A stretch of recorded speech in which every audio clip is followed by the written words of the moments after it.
Hola, mi nombre es Miguel Pulido. He sido profesor universitario, director ejecutivo de Fundar, una organización no gubernamental mexicana dedicada a promover la transparencia y combatir la corrupción, y actualmente dirijo un proyecto sobre abuso de poder y élites políticas.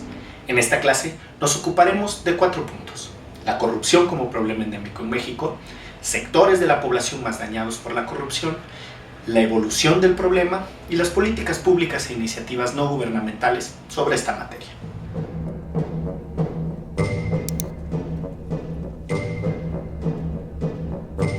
En México, se puede decir que la corrupción es un problema endémico porque es generalizado, de larga data y se halla enraizado en las prácticas político-institucionales de la nación.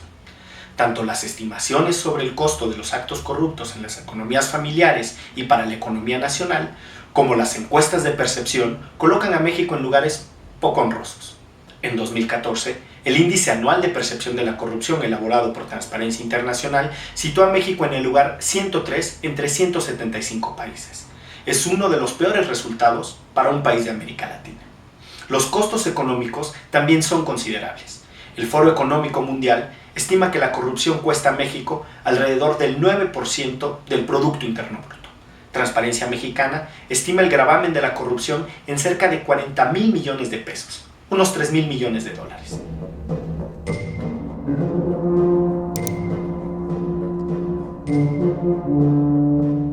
Si bien la corrupción no es privativa de México, es cada vez más sentida dentro del país.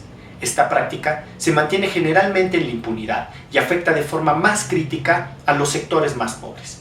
Con cerca del 52% de la población viviendo en pobreza, la corrupción excluye a los mexicanos y mexicanas de la satisfacción de diversos derechos. La misoginia institucionalizada y la pauperización femenina también son problemas atravesados por la corrupción y por la exclusión. En México hay cerca de 25 millones de mujeres en pobreza multidimensional. En promedio, enfrentan 2,9 carencias de tipo social, mientras que los hombres en la misma situación presentan 1,9 carencias en promedio.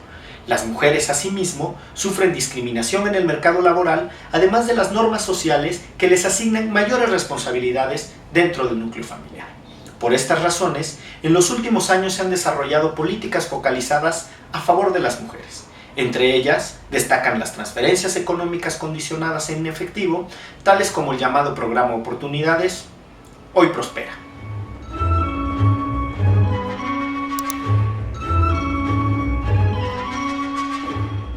En México, país federal con descentralización administrativa, ha habido, en las últimas 2 décadas, una alternancia entre partidos políticos en el poder, luego de 70 años de control sin contrapesos por parte del Partido Revolucionario Institucional, el PRI.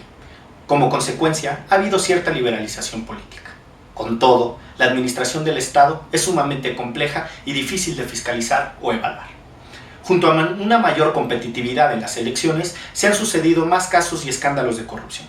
Esto se explica en buena medida porque las redes de corrupción se han involucrado en el financiamiento ilícito de las campañas electorales, como ha sido documentado ampliamente ya desde el año 2000.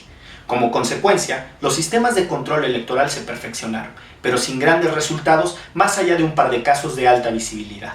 A comienzos de este siglo también se promulgaron leyes y se formaron instituciones sobre acceso a la información pública.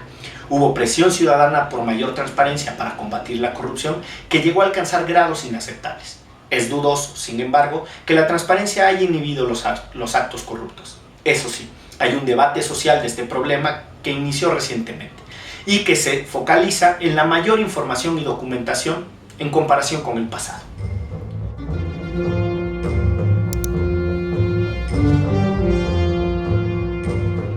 Pareciera que el Estado mexicano se ha jugado por establecer instituciones. Además del Instituto Federal de Acceso a la Información, IFAI, mencionado en una clase anterior, recientemente se creó en la Constitución un Sistema Nacional Anticorrupción. Además, México ha tomado muchas iniciativas internacionales, aunque con frecuencia insinceras o meramente cosméticas. Veamos algunos ejemplos, como los siguientes. La Convención de Naciones Unidas contra la Corrupción de 2003 se materializó el 9 de diciembre de ese año en la ciudad de Mérida en una conferencia política de alto nivel organizada por México. Conmemorando dicha ocasión, la Asamblea General de las Naciones Unidas declaró el día como el Día Internacional contra la Corrupción. Este tratado tan importante, que entró en vigencia en 2005, se conoce desde entonces como la Convención de Mérida. Si bien esto se puede calificar como un logro en materia de imagen para el país, sus alcances son meramente formales. 4 años atrás, un funcionario público mexicano fue exitosamente postulado para presidir el Comité de Expertos del Mecanismo de Seguimiento a la Implementación de la Convención Interamericana contra la Corrupción de la Organización de Estados Americanos. Estos esfuerzos diplomáticos contrastan con algunos problemas en el ámbito nacional. Por ejemplo, algunos órganos del Estado, la Autoridad Tributaria y la Procuraduría General de la República principalmente, han rehusado acatar resoluciones en materia de transparencia.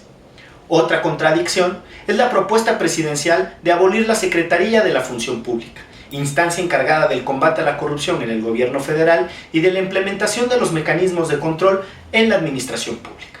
Aunque esta secretaría no se ha destacado por su efectividad, el punto crucial es que la iniciativa de abolirla no fue acompañada de una política seria para combatir la corrupción.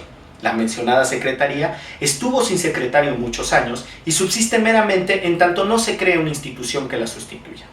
Por otra parte, los informes de la Auditoría Superior de la Federación permitirían seguir actos corruptos. Sin embargo, el Estado es renuente o incapaz de hacerlo. Las investigaciones persecutorias son ineficientes y con frecuencia son revertidas por los jueces de control constitucional. Ante este escenario, han surgido esfuerzos positivos desde la sociedad civil para dar sentido a la rendición de cuentas. En algunos años, destacan con fuerza los movimientos de monitoreo y seguimiento a la gestión gubernamental que se realizan de forma independiente. A continuación, veremos algunos ejemplos. Organizaciones de la sociedad civil que mezclan las metodologías de tanques de pensamiento o think tanks con las organizaciones de monitoreo y denuncia, mejor conocidas como watchdogs. Estas organizaciones, gracias a un fuerte financiamiento independiente y a una alta capacidad técnica, han logrado colocar temas relevantes en la agenda nacional e impulsar discusiones para corregir desvíos en la acción gubernamental. Entre las más destacadas están el IMCO, Fundar, México Evalúa, Fundación Ethos y México Cómo Vamos. Hay movimientos urbanos locales de monitoreo independiente que suelen tener formas de organización descentralizada y financiamiento por parte del sector privado. En ciertos casos son un híbrido, mezcla de una tradición mexicana de participación vecinal, comunitaria y observatorios ciudadanos, que son organizaciones cívicas de control y seguimiento de determinados temas de interés público que han abundado en México. Estos movimientos son principalmente urbanos y sus agendas son propias de clases medias. En algunos casos incluyen demandas populares. Destacan por el uso de tecnologías y por su dimensión participativa, aunque ciertamente algunos se acercan más a las formas de las ONGs profesionales. 3. Los movimientos próximos a la antipolítica o que confrontan a la clase política convencional. Se trata de experiencias que han dado paso a nuevos liderazgos físicos y tienen conexión con movimientos de participación electoral en apoyo a candidaturas independientes, también llamadas candidaturas ciudadanas o de promoción de mecanismos de democracia directa. Gracias por observar esta clase. Por favor, visiten el sitio web mucchile.com. Muchas gracias.